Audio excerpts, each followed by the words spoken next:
Today, there's another free lecture on physical pharmacy series by Hafiz Muhammad Usman. Another free lecture on physical pharmacy. Another free lecture on ash content test and rheology. Today, I will discuss about two concepts, which is ash content test and rheology. The ash content test is a process, and where rheology is also a process, but it is a terminology. Rheology is a terminology, while ash contact process is a process. So first I will discuss about ash contact process. What is ash contact process? First I will discuss about some physiochemical processes that occur in uh, physical pharmacy. Some physiochemical process, like when carbon and oxygen are combined, they form carbon monoxide. When they burnt in air, they produce blackish flame. And also the carbon monoxide is highly poisonous gas, and a temperature is required to meet those compounds. So it is a physiochemical process that is happening in physical pharmacy. So now I will discuss about the ash contact process. This ash contact process occurs in a tiered container. What is a tiered container? हम आम तौर पर लफ्ज इस्तेमाल करते हैं टेयर्ड container. The tiered container, when you will go into the laboratory, you will see a tiered container, and this tiered container is has a reading on it. And when you will press on the tear button, it will automatically become zero. Its reading will automatically become zero. So it is a tiered container. You will place the compound, or you will place the compound into a tiered container, that which has a zero, which has set it on zero, which has been set on zero, and it has been tiered, and a distilled container has zero value. So you will put this compound into a tiered container, and now you will burn this compound at a certain temperature and a certain pressure, and there are certain conditions for this process.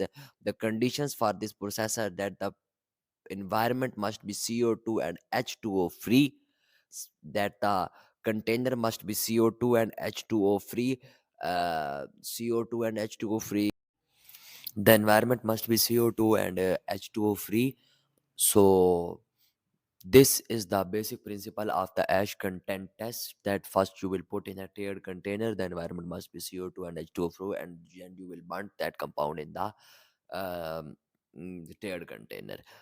Now why we are now why we are describing the test, or why are we uh, performing this test? There are certain uses of ash content test, and the uses of ash content test are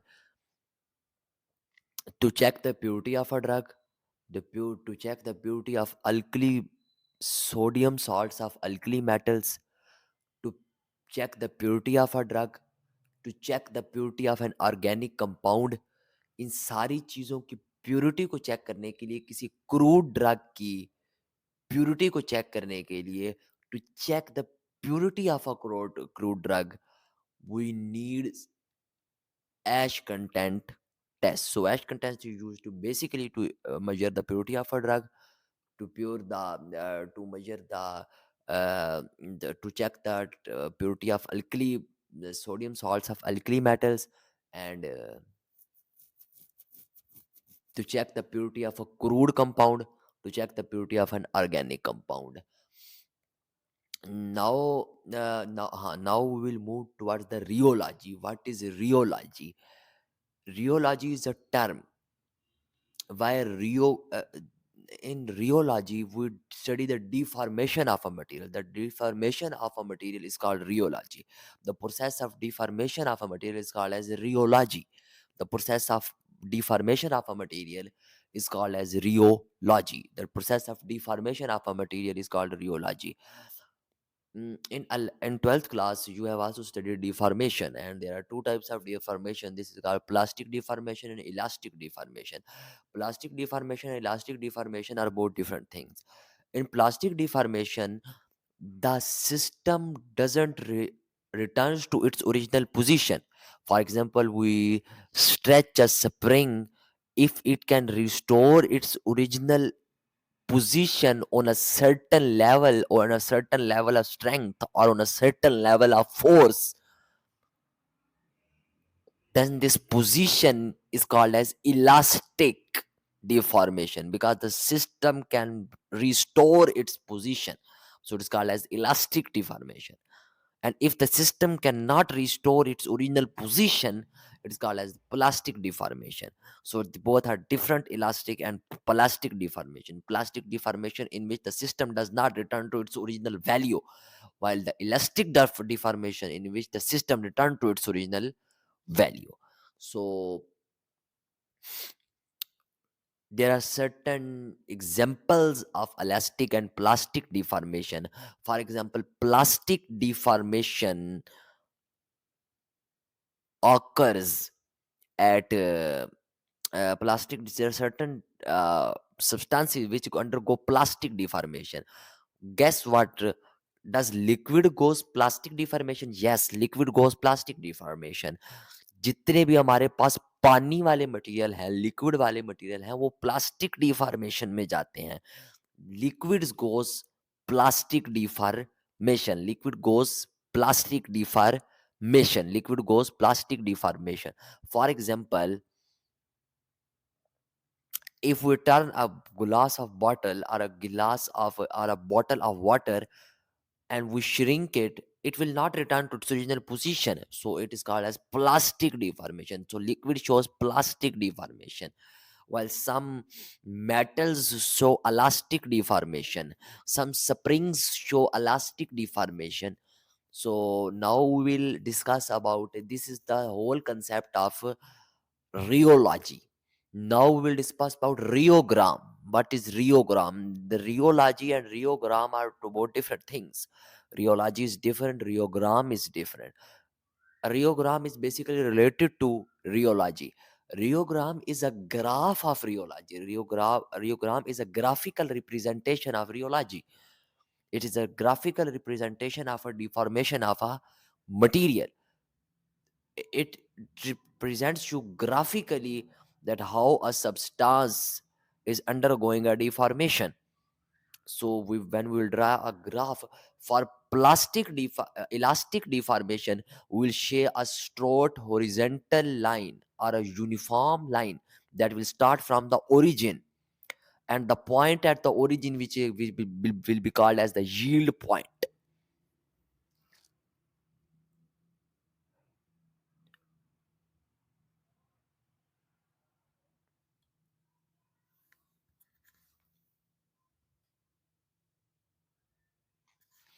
And the point, it is called as the yield point, and is called as the yield point. And for example, this yield point describes the relationship between force and Newton, and the between force and between the viscosity. So we will draw a graph between force and viscosity. We will define a graph between force and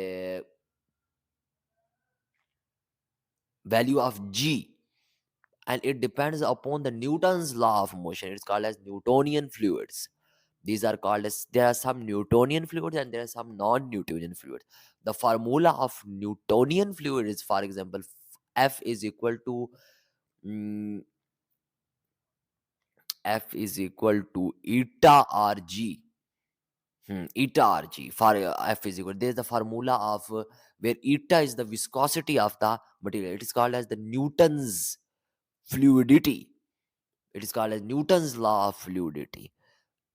And the materials which obey Newton's law of fluidity is called as, I didn't know the exact formula of the Newton's law of fluidity. F is equal to 6 pi eta, I think, but it is going from my mind. So the materials which obey Newton's law is called as Newtonian fluid, and which do not obey is called as the non-Newtonian fluid. And in Newtonian's fluid, the line is a horizontal it is on a uniformly straight line. It is uniformly accelerated line for uh, elastic deformation in rheogram. And the material which obey Newton's fluidity, Newton's law of fluidity, are which are Newtonian fluid, show display a uniform line that will start from its origin, while the materials which show plastic deformation, or which are non-Newtonian fluids, will not start from the origin, and it will not be a horizontally straight line. First it will go, for example, this is y-axis and this is x-axis, so it will go like this. It will go like this, and there will be the yield point. The line from which it is starting, it is called a yield point. The line which touches the x-axis is called as the yield point, and it will be a yield point. ठीक है? And the curve will be like this, and this will be as the plastic deformation. And now some pseudoplastic deformation, the rheogram will be also be different. So it is called as pseudoplastic deformation. In pseudoplastic deformation, some pseudoplastic materials are paints, jellies. These are called as pseudoplastic material. They are pseudoplastic materials. So I will summarize today's lectures. Today I've discussed about rheogram, rheology, ash content test. This is Hafiz Mohammad Usman signing off.